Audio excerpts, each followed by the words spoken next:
आना सागर की सुंदरता, रखरखाव और आना सागर को बचाने के उद्देश्य से वाद दायर किया गया था, जिस पर प्रशासनिक अधिकारियों द्वारा हलफनामा पेश किया गया।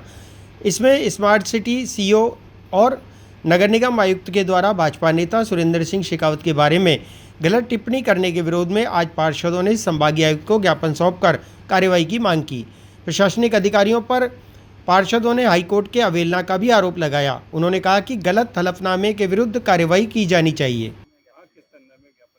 जैसा कि आपको पता है कि अजमेर के पूर्व सभापति नगर परिषद के माननीय सुरेंद्र सिंह शेखावत ने आना सागर बचाओ संरक्षण मतलब आना सागर को बचाने के लिए एक एनजीटी नेशनल ग्रीन ट्रिब्यूनल में एक परिवाद दायर किया था, जिसके अंदर ये कहा कि जो इसका जो कैचमेंट एरिया उसके अंदर जो नगर निगम ने बिना सोचे समझे कुछ जो कंस्ट्रक्शन किया है उसके बारे में और उसकी सुंदरता को बचाने के लिए एक वाद दायर किया था।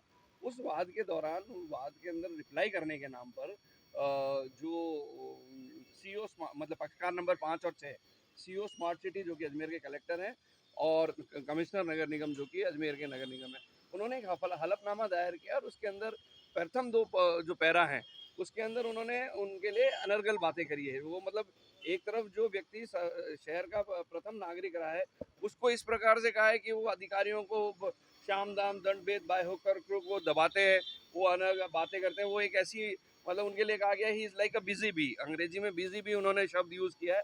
बिजी बी का मतलब होता है कि मक्खी जैसे उड़ती रहती है और जहाँ चाहे वहाँ बैठ जाती है। तो ही मतलब he is been consider as a busy bee of शहर, कि उनको तो दूसरा कोई काम ही नहीं है, जहाँ चाहे वहाँ उठ के बैठ गए। तो इस प्रकार की जो है ये हलफनामा उनके चीफ एग्जीक्यूटिव इंजीनियर द्वारा दिया गया था। हमारा ये कहना है कि हलफनामा किसी ने दिया हो, वकील ने लिखा हो, कुछ भी लिखा हो, हमारा सिर्फ हमारे से पार्षद भाइयों का ये कहना है क्योंकि अकाउंटेबिलिटी आपकी बनती है। बड़े अधिकारी को तनख्वाह बड़ी इसलिए दी जाती है कि उनकी अकाउंटेबिलिटी है और उन्हीं के नाम पर ये किया गया है। तो चाहे वो कलेक्टर साहब हो चाहे कमिश्नर साहब हो, उनको इसकी अकाउंटेबिलिटी लेनी चाहिए। उनको ये कहना चाहिए कि हाँ मैंने नहीं किया, लेकिन मेरे मेरे मुलाजिमों द्वारा या मेरी ये नैतिक जिम्मेदारी थी कि क्योंकि जब भी जवाब जाता है, अब मैं उनके बिहाफ पे जवाब गया है तो इन्हें उनकी मॉरल ट्रिब्यूट था, उनके मतलब सर्विस बुक में लिखा है कि जो जवाब हाईकोर्ट में आप पेश कर रहे हो वो आपको पढ़ना चाहिए था। अब आपने बिना पढ़े अगर आपने जवाब दे दिया तो आप तो अकाउंटेबल ही नहीं हो अपनी जॉब के लिए। तो इसलिए हमारा ये कहना है, आज डीसी साहब से मिले कि अधिकारी अपनी जो जिम्मेदारी है उसको वहन करे और ये जिम्मेदारी वहन करने का कार्यक्रम है। ये नहीं है कि मैंने तो नहीं दिया तो मैं नहीं बोलूंगा। अरे दिया किसी ने भी, वो आपके बिहाफ पे गया है। सीईओ स्मार्ट सिटी पक्षकार है उसमें और कमिश्नर पक्षकार है, तो जो पक्षकार है वो जवाब देगा और वहां पे नाम दिया गया। और ये तो अभी तो वो इनके ऊपर एक कंटेम्प्ट और जा सकती है अभी। OIC is not authorise to give a reply. OIC जो होता है फाइल का, वो सिर्फ उसको टेक केयर करता है, जवाब तो वही देगा जिसको पक्षकार बनाया गया है और पक्षकार कलेक्टर और कमिश्नर है। तो पहले तो इन्होंने जवाब ही गलत दिया है।